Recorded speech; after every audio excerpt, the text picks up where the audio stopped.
We have this notion that somehow if you're poor, you cannot do it. Poor kids are just as bright and just as talented as white kids. As you know, I got a lot of support from this Indian. We're more to come, I think. So. No, I've had a great relationship. In Delaware, the largest growth in population is Indian Americans moving from India.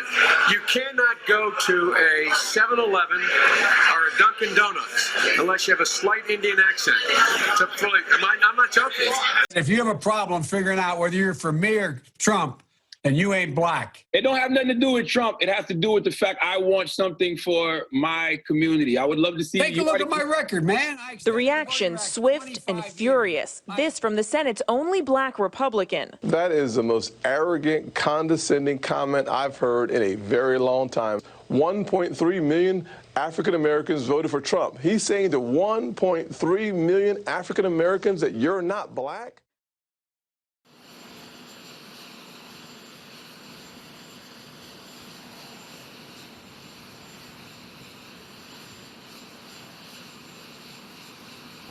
Mr. President, Dr. Biden, how is anniversary?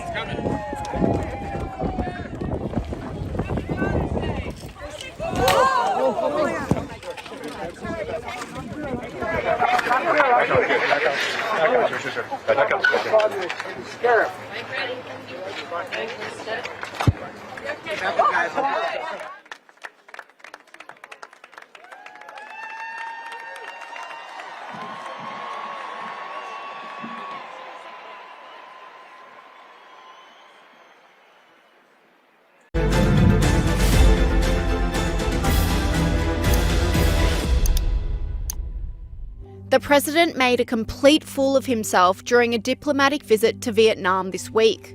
First, it was the revelation that he in fact doesn't call the shots.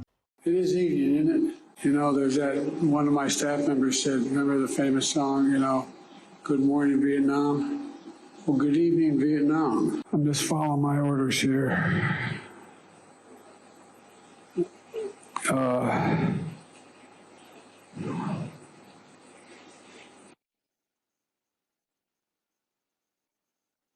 Staff, is there anybody haven't spoken to?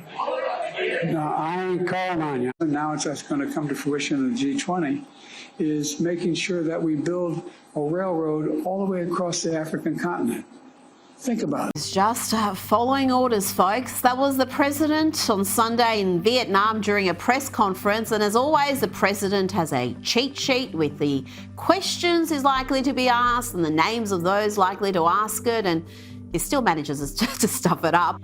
And then the very same powers that control his speeches made the extraordinary move to cut the president's microphone off mid-speech when he began to ramble incoherently.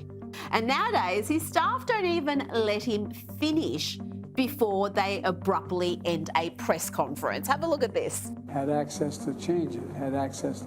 It wasn't confrontational at all. You came with me. Thank you, everybody. This ends the press conference. Thanks, everyone. Thank you. Thank you.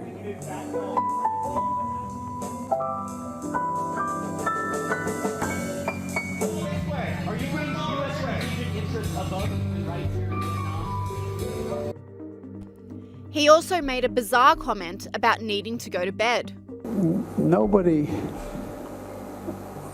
likes having celebrated international meetings if you don't know what you want at the meeting. If you don't have a game plan. He may have a game plan. He just hasn't shared it with me. But I tell you what, I don't know about you, but I'm going to go to bed. And the only existential threat humanity faces, even more frightening than a nuclear war, is global warming going above 1.5 degrees in the next 10 years. And we're in real trouble. There's no way back from that. What do you think about that we've got to be far more worried about global warming being the end of the world than nuclear war? Thank you, Boris. And I want to thank that fellow down under. Thank you very much, pal. Appreciate it, Mr. Prime Minister. We talked about making sure that the third world, the Southern Hemisphere had access to change it, had access. It wasn't confrontational at all. He came up to me and said, Thank you, everybody. This ends the count press conference. Thanks, everyone. Thank you. Thank you. For the first time now in the 21st century, going into the 20th, from the 20th century going into the second quarter of the 21st century, that we'd say 12 years is enough? Think 12 years is enough going into 20, 30, 40, 50? I'm not joking when I say this. If you're ever working with me and I hear you treat another colleague with disrespect, talk down to someone, I promise you I will fire you on the spot. On the spot. No ifs, ands, or buts. Everybody is entitled to be treated with decency and dignity. That's been missing in a big way the last 4 years.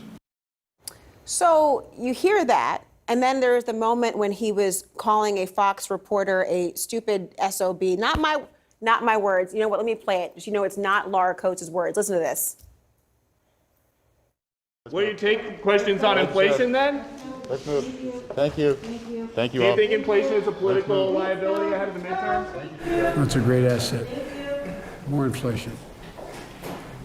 What a stupid son of a...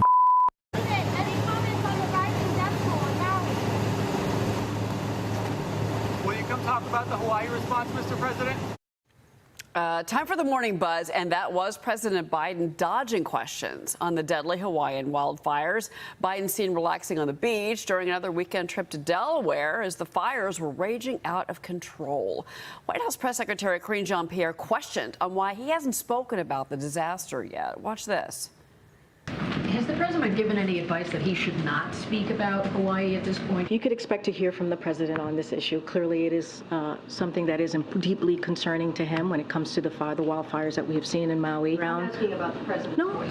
No, I just said you'll hear from the president on this. I don't have anything to announce at this time, but certainly he's the president, right? You're going to hear from him. Has President Biden spoken to any family members of wildfire victims or plans to in the future? I don't have any calls to speak to at this time.